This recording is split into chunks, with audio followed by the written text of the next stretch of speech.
Streets and Scholars, episode 5 with Alex Alonso and Frank Thornton, aka FG. And what's good with you today, Frank? Oh man, I'm good. Sun shining. I couldn't beat that, man.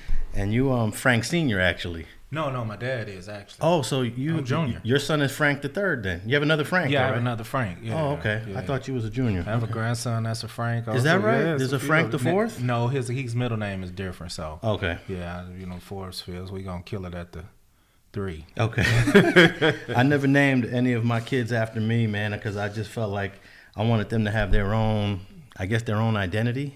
Well, I'm gonna be honest with you. Frank to me, was kind of older seeming to me.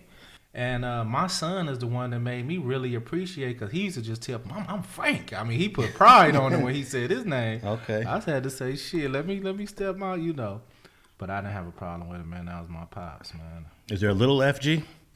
Yeah, no. Yeah and no? He tried and he did that, but like I say, man, I tried to come home and steer him in a different direction. Oh, okay. You know what I mean? Okay, yeah. I got it. Yeah, tried to get him on that right track to get away from that shit. You know what I mean? No doubt. Of course, I do the same thing with my kids, man. I think I told you before, I told my kids never to go to this park over here if anything happens to me, because they'll turn you out, Yeah, but sometimes, though, it ain't about turning them out. Sometimes it's just the ambition and where you come from, what your heart is, who your daddy is, a whole lot of shit. Yeah. And like I say, I was gone for that. They was from 12 to 20, so I had to come home and try to straighten some shit out. And you can't really trust the streets to keep your kids safe. Nah, no doubt. You know what I mean. And one thing about me, Alex, is I never enticed me personally. I never recruited nobody ever, into the street life. You had to prove that you wasn't gonna leave in order for me to embrace you. But to be honest with you, that just wasn't my getting. I know it's in the military or in the hood, I guess it's something that needs to be done in order to keep the legacy going, but that just wasn't my get down per se, because I wanted the kids to go do something else, be different. But once you was there, hey, it is what it is. Yeah, a lot of times, depending on the time, the year, the time, the temperature, the vibe, a hood don't even have to recruit, because the hood recruits itself. You don't got to go out there and go get little homies, because the little homies, sometimes the hood is like a magnet. The little homies will just come. Hey, exactly, man. And I found myself pulling up sometimes, who the hell is this? You know what I mean? Yeah. And the little ambitious dude on the, and you know how it go. You seen it. Yeah, for sure. But hey, last week we were talking about Death Row, and you mentioned an album that I completely forgot about that was called Too Gangsta for Radio. Man. And I went and looked it up. It's definitely in the Death Row catalog. I believe it is currently in the Death Row catalog. Oh, okay. So this would be an album that will be owned by you-know-who if his deal goes all the way through. Right. This will be Snoop's album. Exactly. At some point in the future, but this album is actually quite incredible. It came out in September of 2000. And it is just a compilation of everybody who was somebody back then.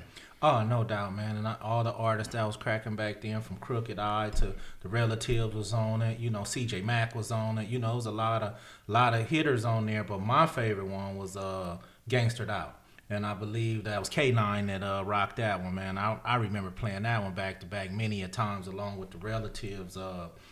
This is the thanks you get. But that Gangsta Out, it just had a catchy tune to it, man, and I used to rock that one. Now, did K9 actually go out and do his own album as well? Did he have other music out? I'm not certain about that. I know he was on other people's albums, and I heard him, on other songs, but I don't know if he ever put his own solo album out. I'm not sure about that. I'm going to have to check into that. Now, I kind of listened to most of these songs, and I was actually vibing off of Tupac's song called Thug Nature, because he was using Michael Jackson's sample of Human Nature. Tell him that it's human nature. Yeah. But he turned that into a Thug Nature song, and I was like, okay. And then there's another Pac song on here, which is called Friends. And he actually dissed Jay-Z in that song. But what's funny is that I'm listening to the song, and he's talking about 1996, and they put this out in 2000. We all know he got killed in 96. Right. So I guess this is one of those songs that was in the vault that Pac had recorded. No doubt. That I guess Lil Reg decided to put on this when they put this out in 2000. Yeah, they put that album out, man. And I remember they did it, and I mean, it came out pretty decent. You know, like I said, I bought it. You know what I mean, and listened to it, and I wasn't disappointed. Now the song on here there's actually a song called "Fuck Dre," Damn. and it was done by the Realest. The Realest was sort of like a dude that sounded just like Pac, but he I remember him. He was skillful though. He was. You know, I just think they got caught up in the wrong time. You know, and their music didn't get pushed out like it should. But I remember being in the studio with most of them cats. Is that right? Yeah, I remember the Realest. I remember Crooked. I remember all them dudes when they was coming up through the ranks. Eastwood was on the label back then. You know, so I remember a lot of songs that we didn't hear on the radio that those guys, you know, had going. You know, so now on this "Fuck Dre" song, they had the Realest. They had a dude named Swoop G, Twist, and Lil Style from Long Beach. But in this song, it was just pretty much a diss against everybody. They was dissing Dre. They said Eminem killer, Aftermath killer, and I guess this was a result of Dre was left death row, and I guess everyone who's on death row is programmed to be anti-Dre.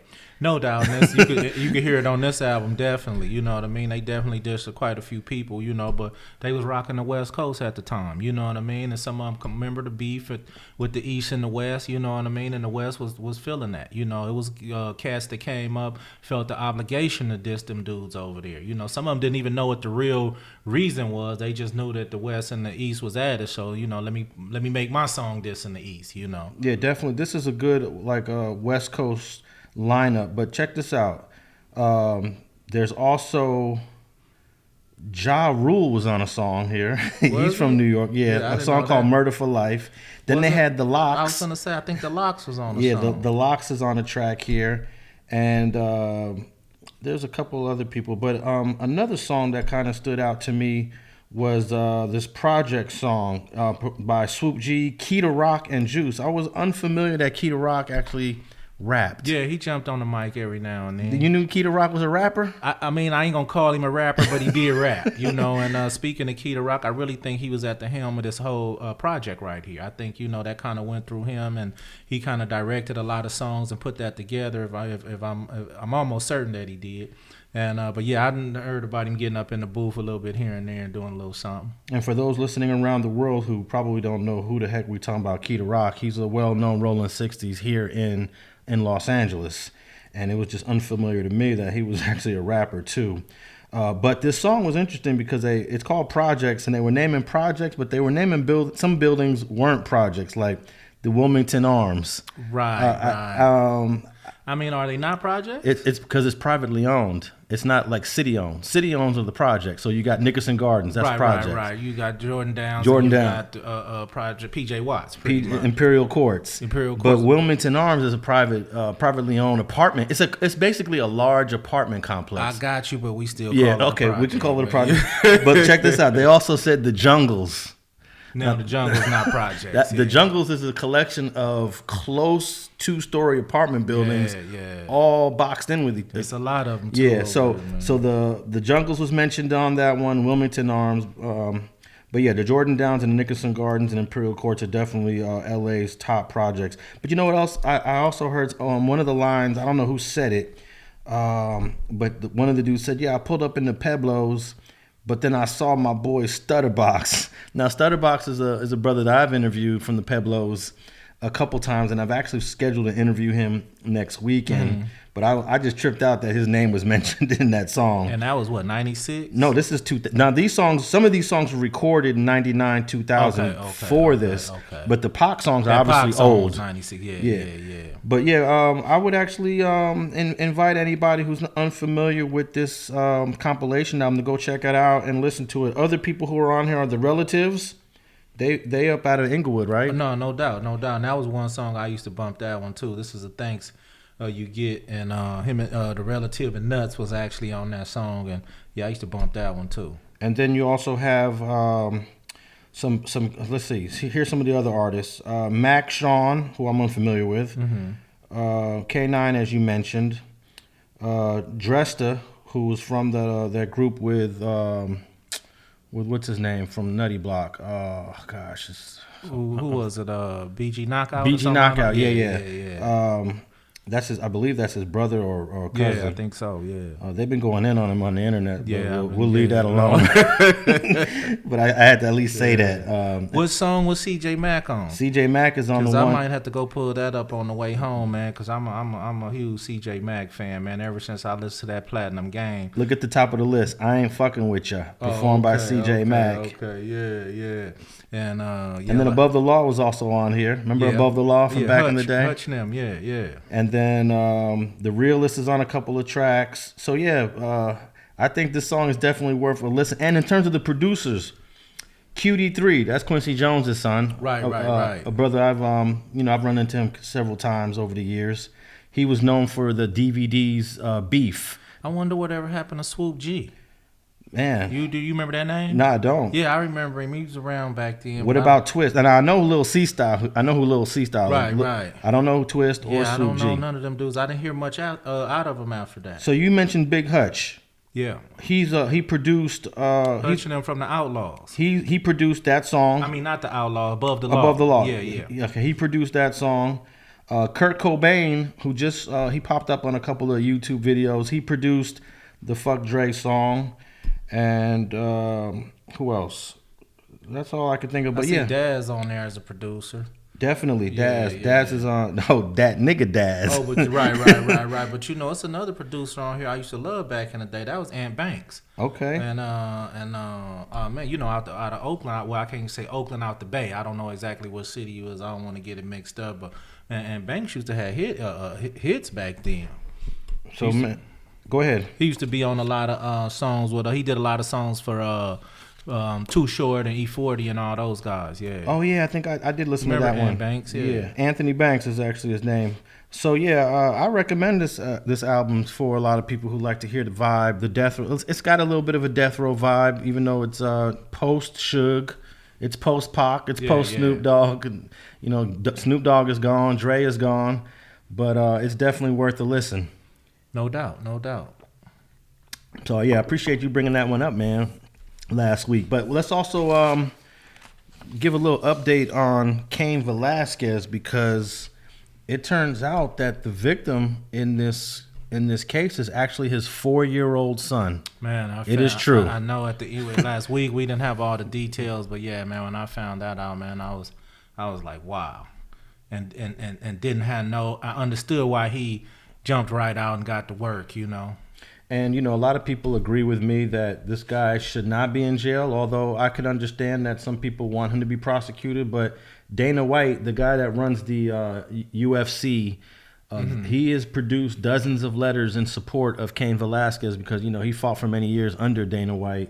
So what do you think of this outpouring of support for Cain Velasquez, even though he dumped his pistol into a car full of people? Well, I mean, real people that's going to see real facts going to see, man, that was a 4-year-old boy, was a 4-year-old child, and not to mention it was his. So, it's a lot of people out there that can agree that they would have did the same thing, and he should at least be out on bond while he fight his case and, be able to put his team together and make the best defense he can possible.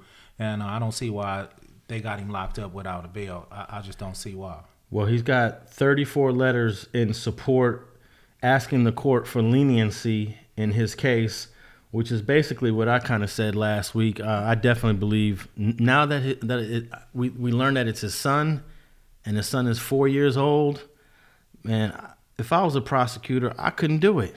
I mean, at the end of the day, well, they say that his son said it happened multiple times. So, I mean, man, that's going to burn your heart, period, man. Once is enough. But multiple times, man, it'd make any man want to jump out or any woman want to jump out and just do any harm they can to a person under those circumstances. Man, I couldn't even imagine going through that because, like you said, I would be in his position right now because I sure would have jumped out and started gunning. Yeah. And that's me personally. I agree. I don't know if I would have done it so publicly the way he did it. I was reading some comments like, why didn't he just creep up on him? Why didn't he just wait? Why didn't he just slide?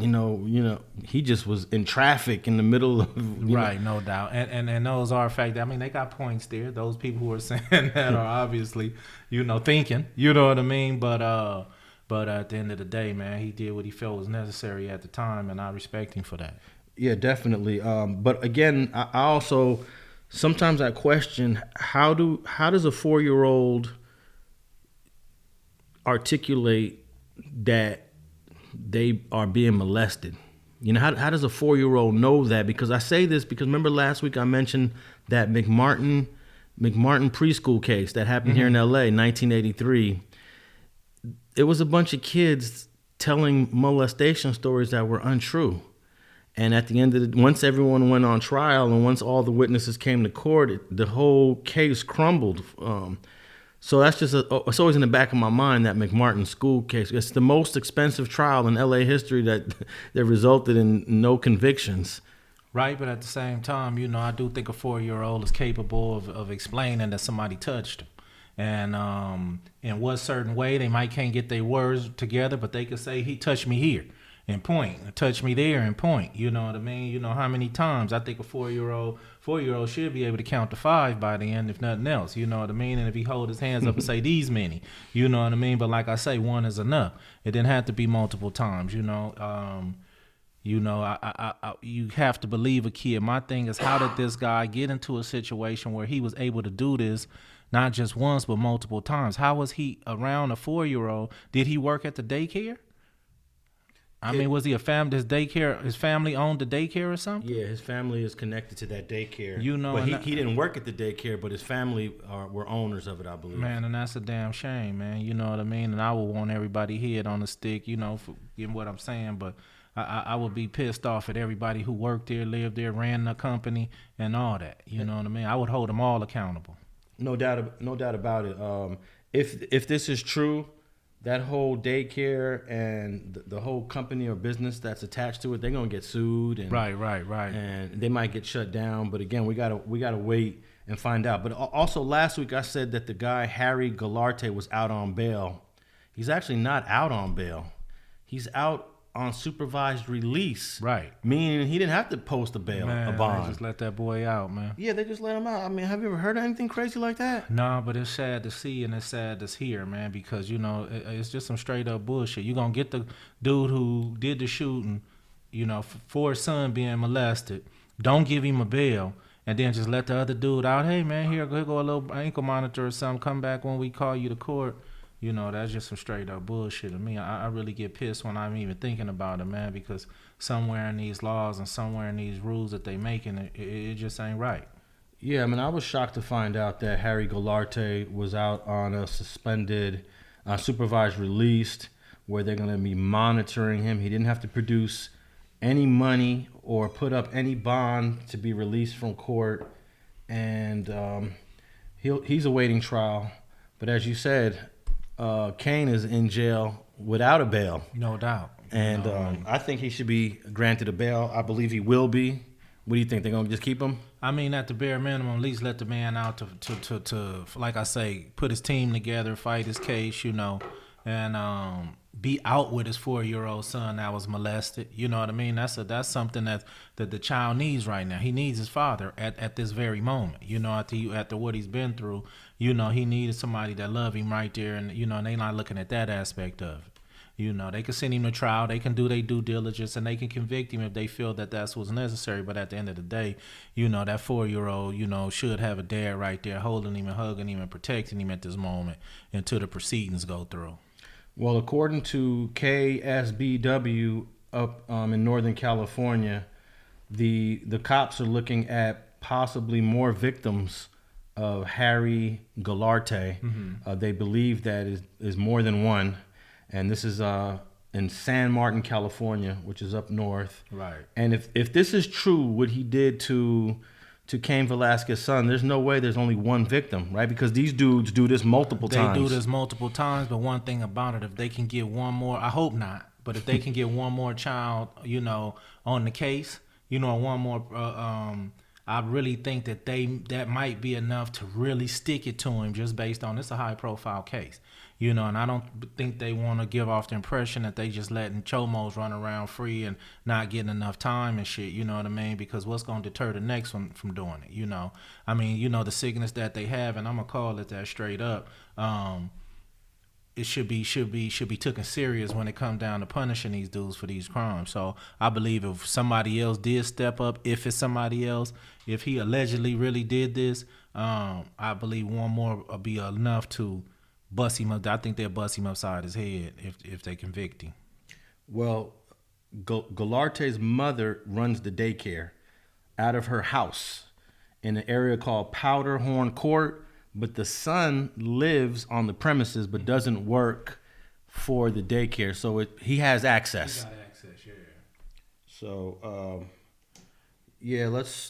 we'll provide people with updates on this case as it goes forward, because this is definitely interesting.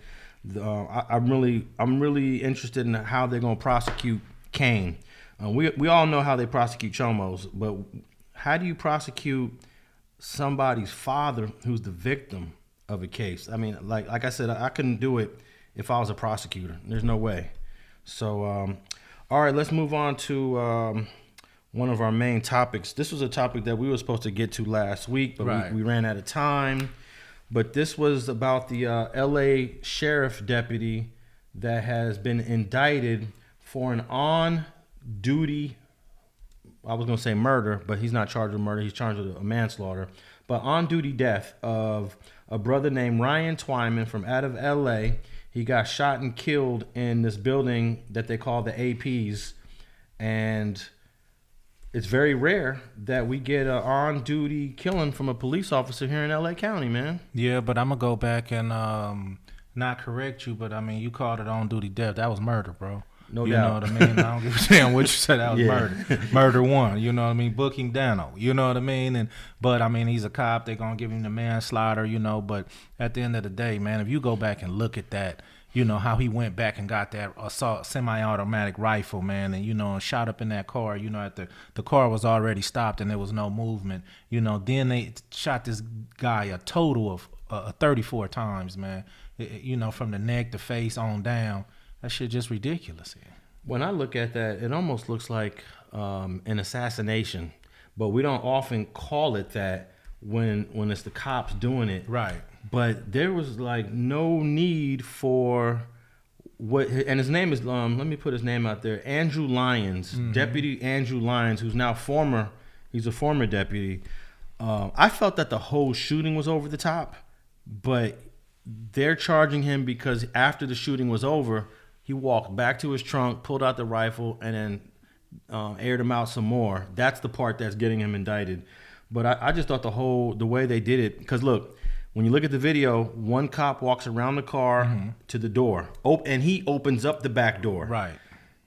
When Ryan Twyman goes in reverse, the sheriffs are saying Ryan is now using the door of that car as a weapon. But I'm saying to myself, well, the sheriff put himself in the position to he opened up the door, and now that door hit him. So I feel like, I don't believe Ryan was deliberately trying to say, I'm about to weaponize my car and run over these deputies. Yeah, but you got to look at it. They're going to call that every time, though. Using the car as a weapon, using the vehicle as a weapon. They even go far as if he wouldn't have died and probably would have tried to charge him with attempted murder on the officer. I believe they really would have did that had he not passed away. So I get that part. I see that part. They would have fought hard for that. That may be why the only reason he's getting a manslaughter maybe instead of a murder, because in his mind, or the story he told, was once I seen my coworker get hit with the car, you know what I mean? I didn't know what his outcome was going to be, what the injury was going to be. I got in my emotions. I got my rifle and I fired some more. I mean, no telling what they said on their end, but I can't see them being upset and would have had charges against him had he wouldn't have passed away about that car hitting that door hitting that deputy. But before Deputy Lyons went back to the trunk of his car and pulled the rifle out, both deputies were in safety. They were out of harm's way at the time, at that moment. So, I got you. So that part of the shooting completely is unjustified if one says this was for deputy safety. That's what they usually say, right? This is for deputy safety. They say that, but the whole shit was unjustified. I mean, look at it. Look how they did it. You know what I mean? The guy didn't even have a weapon. You didn't see a weapon. You didn't, he didn't say he was getting a weapon. You know what I mean? None of that. And trying to leave the scene of a crime or get in the car and try to drive away. That's not a crime. I mean, it's a crime. It's not nothing that you should lose your life over. Most definitely. I think they said that they raided his apartment days earlier. It was a month or so actually, and they found some weapons. They found some straps. He was already on probation or parole. At the end of the day, so they did probably label him armed and dangerous because of the weapons they found. But at this point right here, he did not have a weapon. Now let me ask you this: if a place gets raided and there's weapons found and you're not there. Mm-hmm.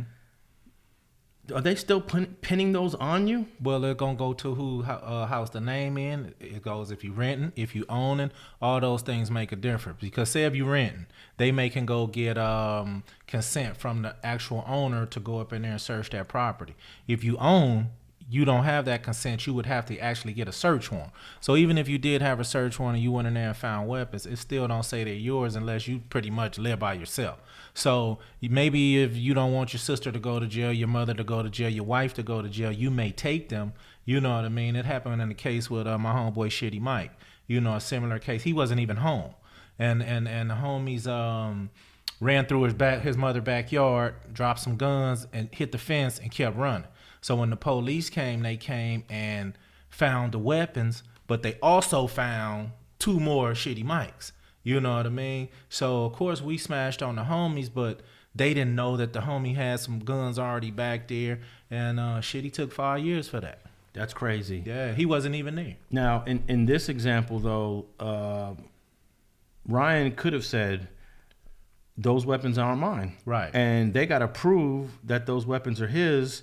But it seems like the way they approached him with a level of guilt. But he's also under probation at the time.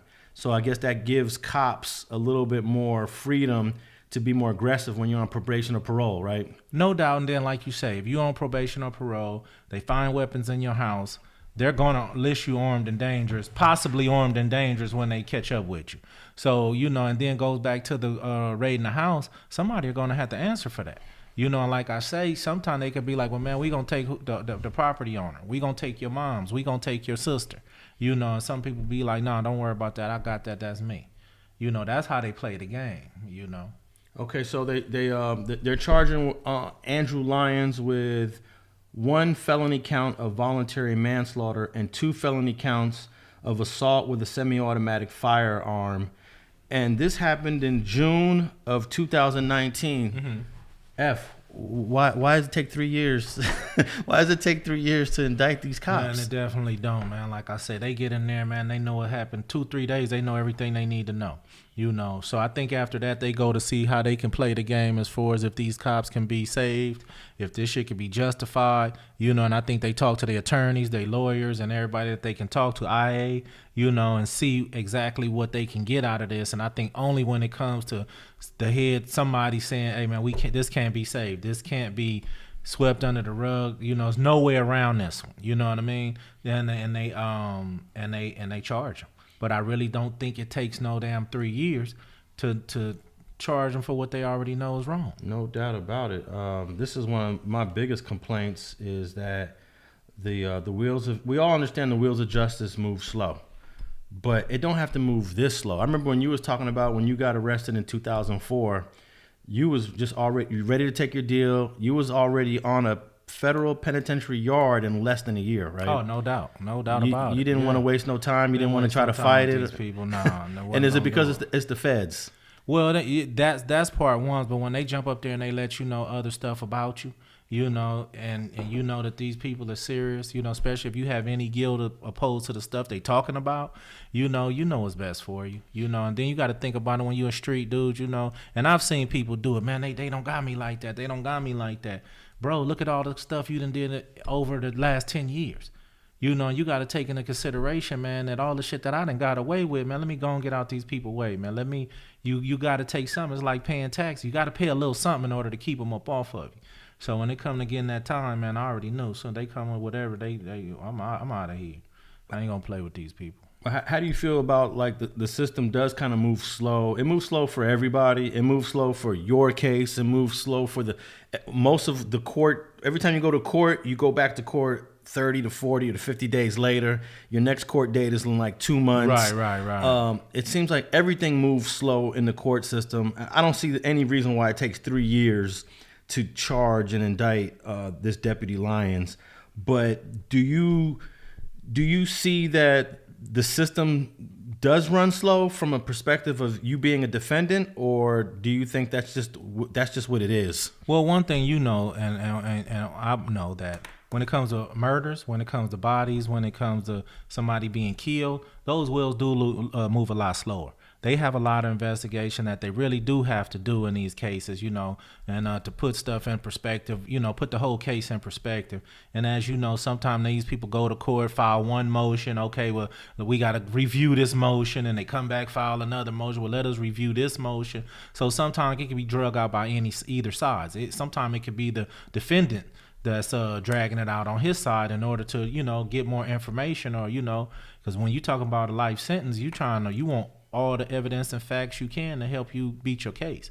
But when it come down to robberies and, you know, certain cases, man, go and get that time and go and get up out of here. Yeah, sometimes defendants do use the delays to their benefit. Right. Sometimes it's to your benefit. I'm going to delay this trial for the next 2-3 years because that impacts the witnesses that are supposed to come testify against you. So if you could delay that. All that. Yeah. Sometimes when they play into your, even like some of these cases, when you ask why it takes so long, sometimes they even want the public to forget. You know what I mean? And they want to ease it down. And sometimes when the public don't let up, no, what about this case?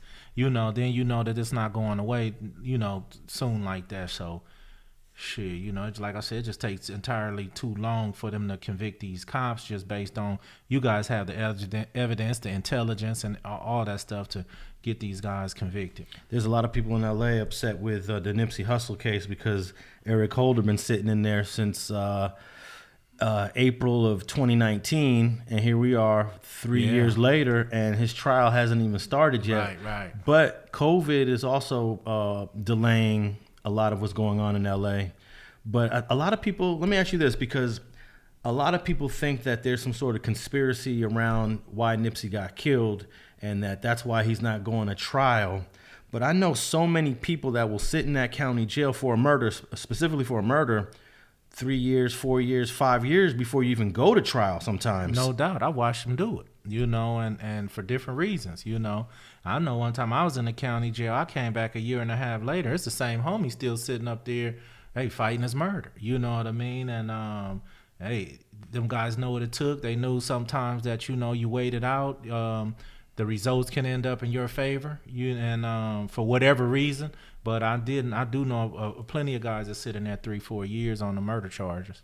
But I still don't believe that it takes 3 years to investigate whether or not a deputy or a police officer should be indicted, should be charged for a shooting. It just doesn't make any sense. It seems like they're doing what you said. They want us to kind of forget, because I actually forgot all about the Ryan Twyman shooting. Yeah. You know, I was actually shocked. I was like, oh, wow, they actually indicted him, because I did an interview with Mama Boo Boo from Athens Park where I had just uploaded the part where we talked about this shooting, because it happens right around the corner from Athens Park.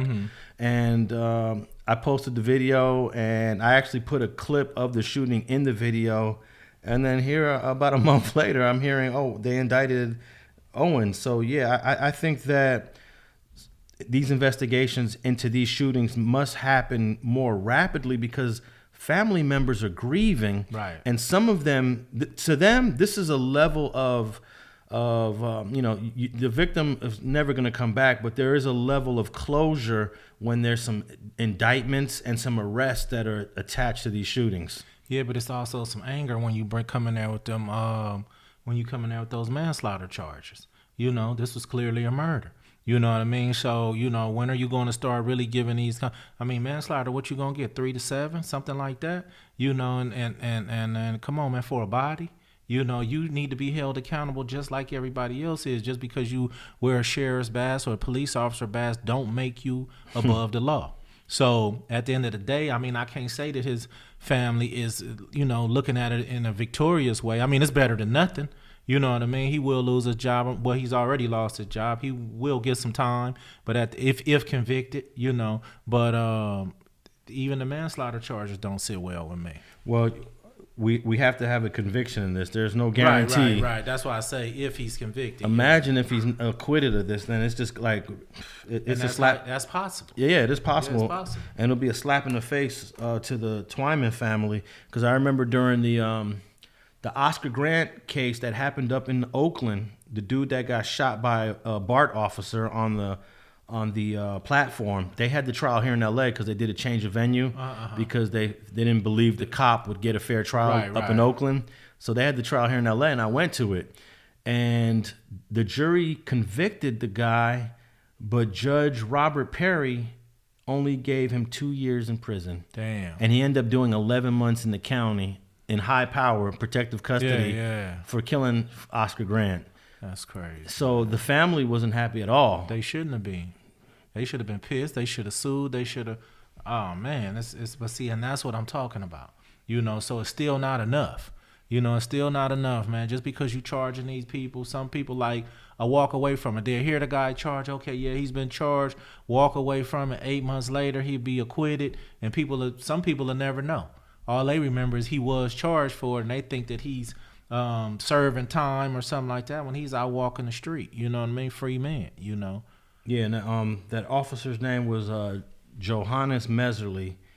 He got 2 years, and he actually was found guilty of the gun enhancement, and that meant like a mandatory 10 years or something crazy. But the judge, oh man, it's terrible. But the judge ended up waiving the gun enhancement sentence and just giving him the 2 years, which was the minimum for manslaughter. Mm-hmm. So you're right. This officer, Deputy Owens, well, he got more than just the manslaughter. He's got 3 other felony charges. So we'll see what happens in that case. I'm going to be keeping my eye on this case, and we'll talk about it again. But I wanted to ask you about this dude who went on trial from the January 6th riots. Remember the Capitol building? Mm-hmm. Hey, when I watched that thing, I was shocked because I thought America was more stronger. I thought America's government was way more secure. It just shows me. Right. They shows up in that Capitol, man. Like it was nothing. Oh, man. They ran up in that place like it was nothing during the certification of an election. And it just showed me that the power that we believe that our country has is probably not as much as it really is. I believe it's as much as it really is, depending on who's coming in, So if you're saying if it's a bunch of black folks running up there. 10, 15 dead black folks, I'm telling you. Hey, yeah, you might be right about that. I'm not going to bullshit with this one. And they gave those people the benefit of the doubt, let them get up. They wouldn't have let them, let me just be honest, man. A group of black people that large, they wouldn't have let them even get on the grass probably. You know what I mean? Before they start picking people off, They had dudes scaling up the side of buildings, bro. Like they was in, ex-military, veterans and shit, scaling up the side of buildings and busting through doors. And and somebody was actually shot. Wasn't a lady shot? Yeah, a lady got shot. Yeah. She was actually ex-military, or I don't even think she was ex-military, but yeah, she was shot. But I believe my question was, how did they locate to charge 700 people? Yep. That was impressive. So far, 786 people have been arrested. That was impressive. It is.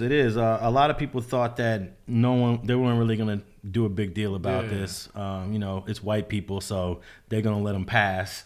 But no, they're arresting all these white folks, and rightfully so, right? No doubt. And then the one guy Reffitt. Hey man, yeah. I want to ask you about him because most of these 786 people who've been arrested, they're taking deals, right? And they're getting some pretty decent deals. Yeah. 6 months, 9 months, 10 months, a year.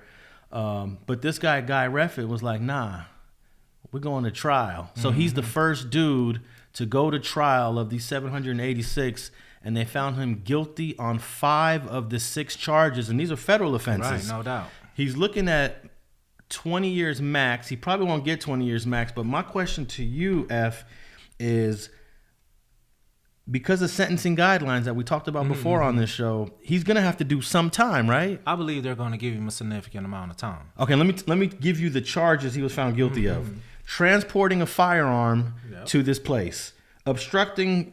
He's got obstructing justice, obstructing officers, and obstructing the electoral procedure. So those are 3 different felonies, and then the 5th one is entering a restricted area.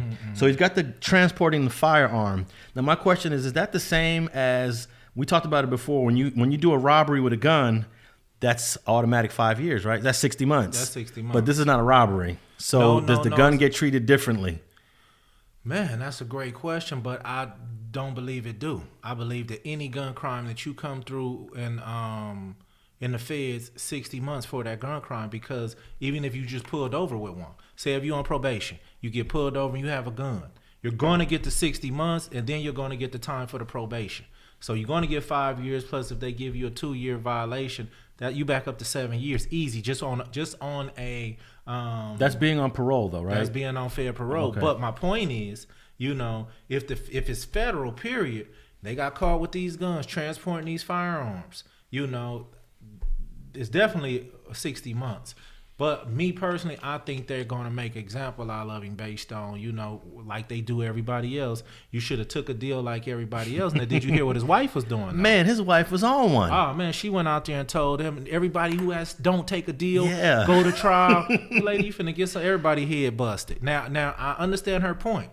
Because once you take that deal, you're not no longer open for appeals. Yeah. So he will have his appeal rights still, but at the same time, that don't mean he'll be granted anything on him. You know what I mean? But she went out there and told everybody, don't take a deal. I bet they lawyers in the back room tell you better go take that deal, man. That lady's crazy, actually. Oh, man. She like I say, she finna give people 100 years if she think, I bet after they sentence him, they won't, nobody be listening to her. But what she's really crazy about is that her own son is the reason why this case happened in the first place, because there's actually like 300 more people that the feds are trying to indict, but they don't know who they are. Right. But they found out who Guy Reffitt was because of his son.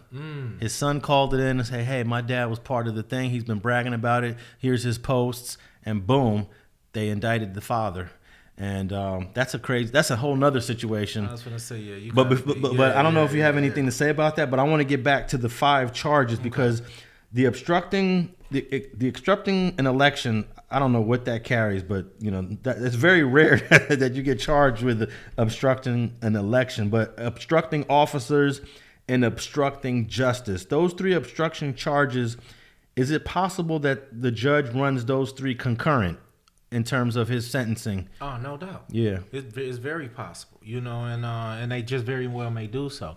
I mean, when you get to talking about these crimes, you got to talk about the crimes against the United States of America, the Capitol itself. You giving dudes, they gave me 10 for a handful of drugs. You know what I mean? You gonna let this dude off for invading the Capitol with firearm and the Tyson's, almost 1,000 other people to do it also?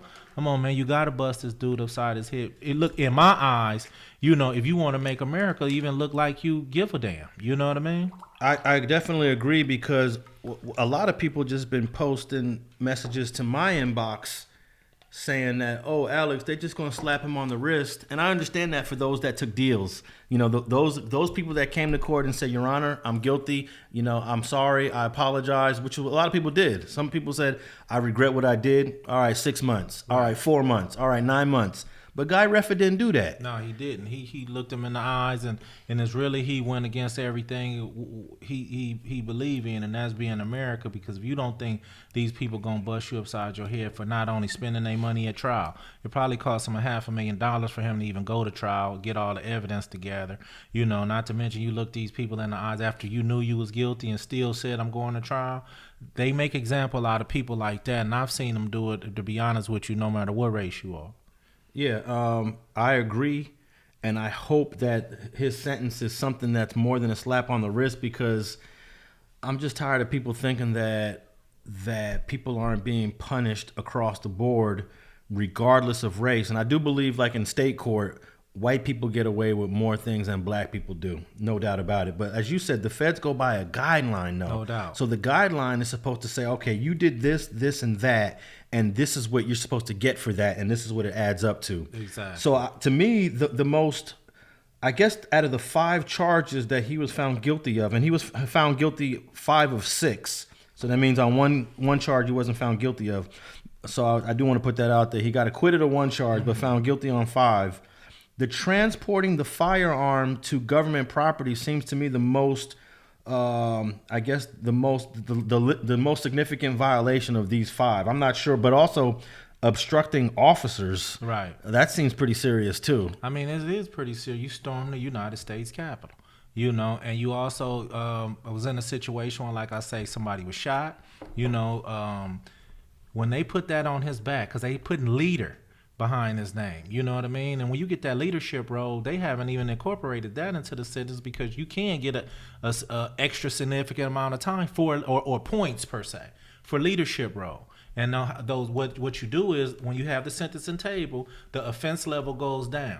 So say if he has offense level 16, leadership role can knock you down to a 19.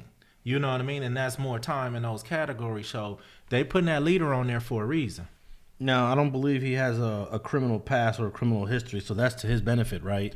It's to his benefit, but at the same time, you know, when you go against America and the United States of America like they did, you know, and then you sit up there and you go to trial. You didn't even let it, we couldn't sweep this under the rug. You put this on the forefront. You got us all in the newspaper, you know, because you don't hear about the people who took deals. You might can go search and find them, but you're not seeing them on front page, you know. So, dude, you got us on front page talking about you going against the United States of America. I believe they're going to give him a significant amount. I just my belief. Now, if his max for these 5 offenses is 20 years, I don't believe he's going to get the whole 20 years. What do you think would be a fair sentence for a guy that did these 5, that was found guilty of these 5 felonies? Well, you know, I can't say what fair is based on, you know, the crime they committed, man, was hey, that was a hell of a thing they did. And that was the most gangster shit that I've seen in a long time. They put that down. Yeah. You know what I mean? So from that perspective, Alex, I ain't gonna bullshit you. They went and did that, man. You know what I mean? Didn't have no problem with it, you know. So at the end of the day, you know, I mean, to me, I'm not saying I want to just see him, you know, I'm not saying I want to see him get a bunch of time. I'm saying, let me re-ask you. If you got found guilty of these 5 offenses, what do you think you're getting? Oh, I'm getting 20 years in a day. But he still may get it. Yeah. You know, but at the same time, because that was the most gangster shit we'd have seen in a long time, man, you know, because I was like, look at these people. You know what I mean? To gear up like that, take flight like that against the U.S. Capitol, yeah, you had to be on some gangster shit for real, for real. So they made you this dude the whole dub just to make sure, you know, the next people, y'all better come take these 2s and 3s and 9 months that we give y'all ass. You know what I mean? Now let me ask you this: he had a gun that was holstered, but he had a jacket over it, so you couldn't really see the gun. But they showed photos in court where you can see the parts of the gun. He denied that he had a gun the whole time, of course, as he should have. But as he should have. But the fact that it was in a holster with a jacket covering it, meaning he never pulled it out, right. He never drew down. Does that minimize the gun offense according to federal law? Well, the offense gonna be on property. You know, you'll get the gun offense 60 months. You'll get that just being on the property with it. You know, so they could take that as just that. You don't have to pull it out. You don't have to do none of that. You are on government property with a firearm. You know, we're going to hold you accountable for that. So now, don't get me wrong. You know, these judges now with those kind of charges, they can run 2 concurrent and I mean, they can run 2 consecutive and 3 concurrent. You know what I mean? To where he's only getting 2 separate sentences for 2 of the crimes. You know, they can do it either way. They can run all of them concurrent. They can, you know, so it's 5 charges. They can say 5 years apiece. They can give him 10 years and then run the rest concurrent, you know. So they really can do what they want to do. You know, I think it's really going to depend on how strong you want to make, you know, America look, you know, and how racist you don't want to look. Yeah. Is what really going to drive up the time. Well, I think that the Justice Department under Biden wants to prosecute these more. And if this was a Justice Department under Donald Trump, they might not have been as aggressive on this. You know, that's just the nature of politics. Well, you know, one reason why they might be saying that people not paying attention, one thing of somebody might be saying is go take it to trial to leave your appeal rights open, because don't forget, we got another election coming up in a few years. So somebody can go sit down 3 years and get a Republican back in office and powers that be double back with nobody knowing because they done forgot about all the case. let these guys come through on appeal and get them right out. You know what I mean? It's possible. Or he can get pardoned, but he'd have to wait. He'd have to wait for the next president to finish his. And then at the end of the presidency, the next president, we don't know if Biden's going to get reelected. If he gets reelected again, that's another 4 years. You got to wait. No, it's all those factors. But at the end of the day, if you get 20 years, you go do 6, you won. But I can tell you this: whenever the next Republican president finishes his or her term, she can pardon all of these convictions. No doubt. Because there's still people. There's a Republican from Florida named Matt Gaetz that believes that the election was still stolen. Nobody's even talking about an election being stolen.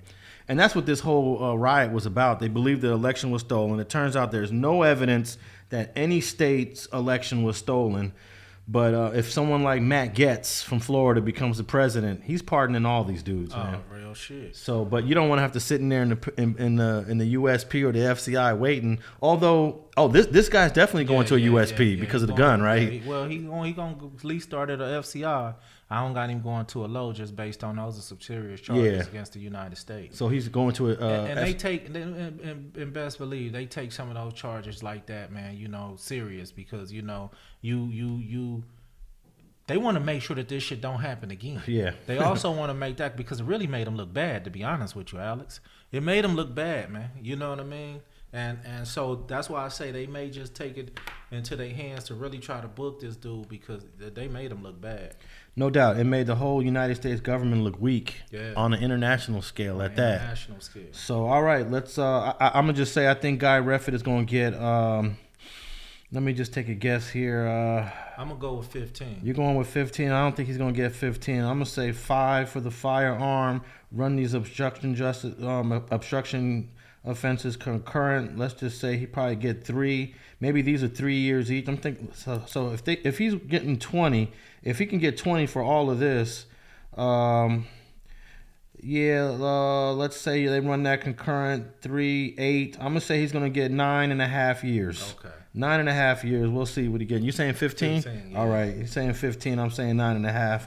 We'll find out. I believe he gets sentenced in May or June. Okay. But lastly, let's just talk about my favorite actor, man. Jussie Smollet. Man. Jussie Smollet was found guilty of the hoax. I guess that was called a hate crime hoax, where he was walking down the streets of a cold night in Chicago and said he was attacked by 2 dudes, and they put a noose around his neck. And from the beginning of this offense, it didn't look right. Something just didn't smell right about it. But of course, you give the brother the benefit of the doubt. He had some marks on his face, like he got beat up a little bit. And eventually they realized this guy created this whole incident, and he had 2 Nigerian brothers hired to assault him and to put the noose around his neck. And he decided to make a big deal about this offense happening to him, which never did. And he got found guilty. And he was just sentenced, and his sentence was, even though he was looking at 3 years each, he had 5. He was also found guilty of 5 offenses. I believe it was 5. Was it 5 offenses? But he was 3 years for each one, but they weren't to run concurrent. So the judge can only give him a max of 3. And the judge decided to give him 4 months, which in the streets, 4 months is what? Love. 4 months is love, right? Thanks, Judge. Yeah. But he decided to jump up and have a whole rant about his 4 months. Of course, they fined him $25,000, and he had to pay. The restitution was what, $25,000. Yeah, that's the restitution. And he had to pay I think he believed he had to pay the police department back about $150,000. But my whole thing is, why? What was he going to accomplish, or what did he set out to accomplish by putting this together? Allegedly, what was his motive? What was his goal? What was he going to get out of this, Alex? He was going to get some popularity, some sympathy. The judge said that you didn't do this for money because you was already making a lot of money every episode. So apparently, one of the theories is that he was unhappy with his contract with the show Empire. and he felt that if he was a victim of a crime, that it would help him negotiate a better contract with the network on his next contract. And the judge kind of theorized that the only thing that I can think of why you did this was because you wanted some attention, and the attention could have been parlayed into getting a better contract, which is what the judge said that. And I do think this dude is an attention whore. This guy is constantly, trying to put himself in a civil rights position when that's not really his thing. Right. He's an entertainer. He's a singer. Bro. He's an actor. I don't mind actors and singers and entertainers getting in the civil rights lane. We do need people to do that. But this dude never seem like he was coming from a sincere place. I've never believed a word this dude has said. It was sad though, because on the whole realm of it, it was sad. Just to see it, man, to see you go through these lies and keep denying them, and it was just a sad thing to see, man. Yeah. Now, since he's been charged with this offense, a couple years ago, he hasn't really worked in Hollywood. The TV show wrote him off. Now he's about to do some time. Do you think this brother could get back into entertainment, get back into acting, or is this a sign of the end of his career? I think it's over with. Not to mention when he was sentenced, he jumped up and said, I'm not suicidal. I'm not suicidal. Therefore, someone has implied he was suicidal. Maybe he really is, so I know he's in protective custody, and that's where they're going to keep him. He'll never be in general population at the jail that he's serving his time at. They'll never have him around other inmates, per se. I think it's over for him. Yeah, I think maybe if some of these Hollywood, there's a lot of people in Hollywood that are still sympathetic to him. And I was just looking at the Black Lives Matter Instagram page when they posted Free Shmuley, and they said, didn't see that. Yeah. They said that we believe Shmuley is innocent. Mm-hmm. We believe Juicie's innocent, and a lot of people in those comments were like, "Come on, Black Lives LA." Right. This one is not this one. No, man. not this one. The evidence is man. overwhelming that this dude just fabricated this entire hoax. But it just shows me that the hardcore supporters, especially from the LGBT community, they still supporting them. Yeah, but at the same time, you also disappointed them as well. They may be forgiving you or more forgiving than others, but you also made them look like a fool as well, man, with your antics. So on the outside, I'm sure, like you said, they may be supporting them, but on the inside, it still had to be some kind of disappointment, in there for basically putting them on blast like this, because that's exactly what happened, I feel he's a disappointment to black folks, because these celebrities and these famous people that are black are supposed to be setting examples for the rest of society, for the rest of us out here. And you got a whole bunch of white people looking at you crazy, and a whole bunch of them are gonna be like, "See, look how they act." Right. No, you got a 100% point right there. And they're gonna put that label on him, and he did disappoint. Like I say, all the way around. From the black people to the gay lesbian community, he I mean, it was just, man. It was like I said, it was so lame, man, that I just shook my head. Like, did he really do this? Now, when he got sentenced, Judge James Lynn, he kind of just went in on Jussie, and he went in on him for at least, I'm going to just guess, 15, 20 minutes of just, all of the negative things that he did.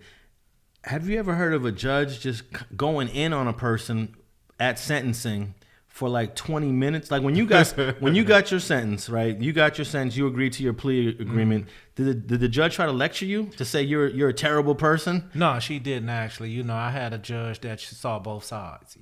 She saw both sides and said that, you guys are, man, basically like, what the hell is this? I mean, she basically asked him, what the hell is this? You know, and they had to go and explain kind of what it was, even though I don't know all what they explained. But at the end, she also, you know, spoke to me with in a caring voice that said that if she could, and she really stated, if she could go under the 120-month mandatory sentence, she would.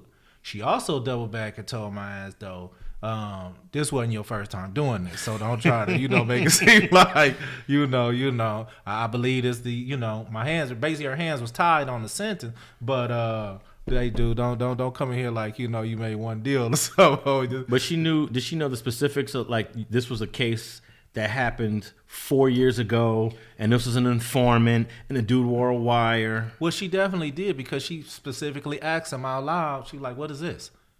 Why it take so long? I mean, she said this in open court. Why did it take so long? You know, and they explained to whatever they explained. You know, but I have had other people to say the judge told them that you know, maybe being locked up, you know, when guys at the end saying they last spill, you know, I heard a guy say the judge told him, you know, you being in jail is best for your kids. You know what I mean? And I was like, wow, you know what I mean? So, you know how guys get up there, you know, I need to be out with my kids. Man, the judge told him, you being in jail is best for your kids. You know what I mean? So I have heard that, but 15, 20 minutes, hey, that judge went in on dude. Yeah, he did. He said you wasted a lot of resources, but he did say that there are some good sides of you, Jussie. I know I've read all the good things that you have done, but you also have a narcissistic side. Mm-hmm. That's what he said. And this hoax shows your bad side and the amount of money you wasted, and you also damage those that are trying to explain real hoax. I mean, real attacks, real racial attacks, real homophobic attacks, and you take away from that by creating this whole stage of this fake attack. But he also said that Jesse Jackson is here, and Jesse Jackson has fought fearlessly for civil rights, and Jesse has asked me to spare you. And I will consider Jesse's words. Yeah. But at the same time, you have done so much damage, but I will consider what Jesse has said. Dang. So I thought that was interesting that Jesse came to bat for Jussie. You know, even though basically Jesse's saying, look, we know the dude is a liar. We know he made up everything. But, Your Honor, can you give him a pass? Well, let me ask you this, Alex. This was something that was on my mind, too, you know. He called the police. He made his complaint. They went to the lengths to follow these guys to Nigeria, basically, through tracking them. Waited till they come back, gaffed them up. If you go to the police station right now and say you was attacked on the same charges, per se, do you think they would have put those here in L.A.? Do you think they would have put those, and I know you don't like to go state for state, but do you think or I'm going to say a regular black person in Chicago, do you think they would have put all those resources behind that situation? Well, I think they're obligated to. I was listening to the chief. See, they got a lot of black people that run Chicago. Right. So they got a black chief. They got a black mayor. The chief actually said, we take these charges seriously. The chief actually had a person speak in court and said, we take these racial and homophobic attacks seriously. So when this guy Jussie came up in here with this fake attack, you know, that had damaged us because we spent so many hours investigating this. We put overtime into this. We had a photo of two guys that we thought were the assailants, and it turns out that these were the people that he hired. So, you know, even the cops came into court, and the cops wanted the max sentence for Jussie. Right. But I think the judge gave him a decent sentence. I mean, he's going to be forever a convicted felon, which is, you know, you spoke that, hey, you can still navigate this world with some conviction, a felony conviction on you. But at the same time, and depending on what state you're in, you lose your right to vote. You lose your right to own a gun. You do lose some of your rights, though. And to lose your rights over a hoax, it's kind of crazy, you know? Well, I mean, I'm sure on the inside, he got to feel stupid in some kind of way. Have to feel stupid when they start unraveling the pieces. Going to feel more stupid now sitting in that cell because you're gonna realize that they wasn't playing with your ass, and you over here playing. You over here trying to get some love and some likes on Instagram or something, or like you say, a pay raise when bro, go out there, work your ass off. You obviously you're a decent actor. You was on the show Empire and probably some other ones. Work with a Cain, believe me, But don't get me wrong. How many times we see these stars, so hungry for fame that they do things like this, in order to gain attention, and sometimes it works. Yeah, I mean, some actresses will do sex videos, and it works. Yeah, right now, Jussie's family is calling for him to be released while he's filing his appeals. Right. And the judge does not want to release him. I mean, it's only a 150-day sentence, so what's the purpose of trying to get out on such a short sentence when it takes longer than that for the appeal process? Right, and the whole thing about it, say if the appeals process don't go through, you got to go back. Now you got to go back. Yeah. And say if you was able to drag the appeals process out of over a year, you're not in the same mental place you are right now while you're in there doing it right now, opposed to what a year could be. You may land another hell of a role. Somebody might give you a shot or say, you know what, I want to hire this guy because of the controversy he had and put him on my show because people are probably going to go to watch him. Even if they called him a clown or anything, they'll tune in just to see what's going on. And he's in a position where he's making another contract and just hold on. That appeal is up. You lost. You got to go still run this fade with this county jail, So his best thing to do, man, is sit there, get it over, come out, try to reinvent yourself and move on with it. Yeah, he said that there's threats, and he's actually in the Cook County Jail, which is the county for Chicago. He's not in prison. Right. He's not in the penitentiary. You don't go to prison for 150 days. No doubt, and he is, and they say in protective custody. Yeah, so they're not gonna let nothing happen to him. They're not gonna let nothing happen to him, especially with him yelling. He jumped up and said, "If anything happened to me, it's gonna." He made sure they was gonna keep a watchful eye on him.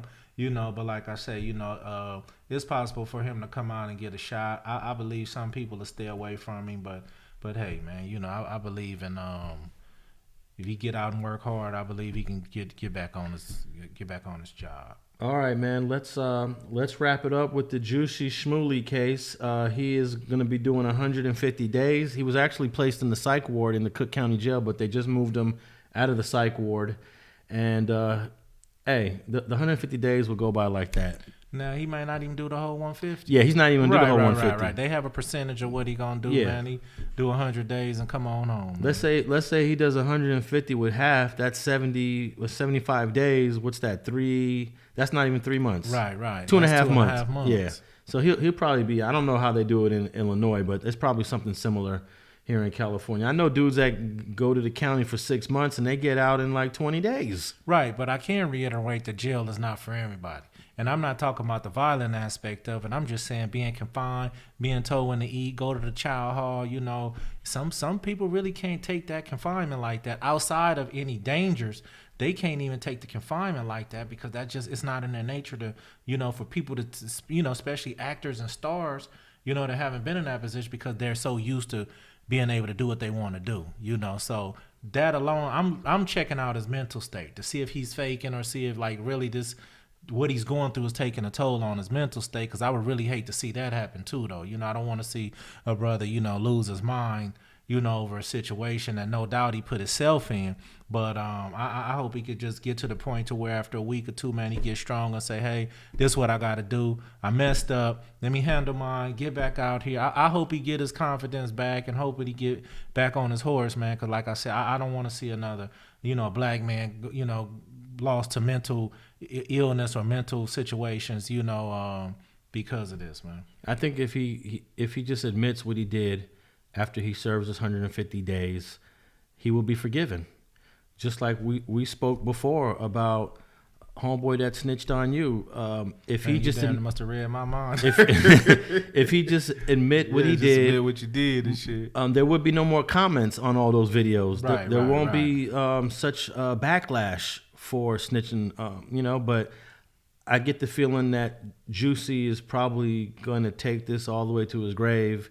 The way he marched out of that courtroom, I'm innocent, I'm not suicidal. Right. It looks like he doesn't want to take any accountability for this offense. Well, that may be the part that keeps him from getting back in. You know what I mean? You know, it might be a producer to say, listen, bro, I don't give a shit about your situation. just keep it 100 with me. You know what I mean? Yeah. And if you continue to try to bullshit everybody, that'll deter some people too. If you just keep trying to bullshit and keep trying, like you say, man, own up to it, man. Okay, man, I met you. You served the time for it. You know, hey, look, man, I messed up. You know, and that's when the people will start forgiving you. I think keep on lying, looking people in their eyes and lying to them. I think that's a deterrence for people to want to help you and help you get back in a situation you want to be in. Yeah, we had an actor here in L.A., this white actor named Robert Downey Jr., who was coked out, cracked out. Everybody said his career was over. And the dude just, he embraced everything. He did some time. He went to jail. He went to rehab. He owned everything he did. He spoke about it publicly. And he ended up becoming one of the biggest stars that we've ever seen with the Iron Man movies. Man. That was a dude whose career was stamped over. And I stamped it over. I seen him as one of them crack binges, man, and was like, oh, it's over for the dude. Yeah. But to be honest with you, I was happy for him, man. You know, because like I said, I it don't matter who you are, man. If you can bounce back, condemn, get yourself back together, get your life back together, look people in their eyes, admit what you did wrong, and move on. Man, like you say, man, that bank account probably so swole right now. You know, he's definitely a bounce back story that I like to see. But there was this sister that was in the movie Love Jones many years ago. I think Love Jones came out in '97. One of the sisters with the curly hair. She ended up going on a mental illness binge sometime around 2000 and never got hired again. Her acting career completely ended. So it could happen, you know. Oh no, it could happen, and it has. Yeah, it has. Just can't think of somebody off top, but it definitely has. Yeah. So I think the brother needs to just come clean. I always think just come clean. Do it, Robert Downey Jr. Man. I mean, Robert Downey just pretty much took full accountability. He was like, "Hey, I did this. Hey, I'm here in the county jail about to do my time. I'm on one right now. But hey, And everyone rallied around him for support. And I think they'll do the same for Jussie. But just this lying and this denying. Well, he'll have a few months, though, to sit back and think about. See, sometimes when you, and if he isn't in protective custody, sometimes being by yourself, man, being alone, being in that cell, you got everything to think about. The world is on your mind. Everything you've done, it comes across your past once again. You think about your whole life. And he may just sit there and look in the mirror one day and say, man, who the hell am I kidding? I mean, it may just happen, and it may bring him out to be a stronger actor. Who the hell am I kidding? First, stop lying to yourself, because you can't. When you look in that mirror, you can't lie to that dude. So, once he confess to himself that, hey, listen, man, let me stop with the antics, get my life back together. It's possible, but like I say, I am, hoping that the mental aspect don't take a toll on him and he can get back out here and just live his life however he live it.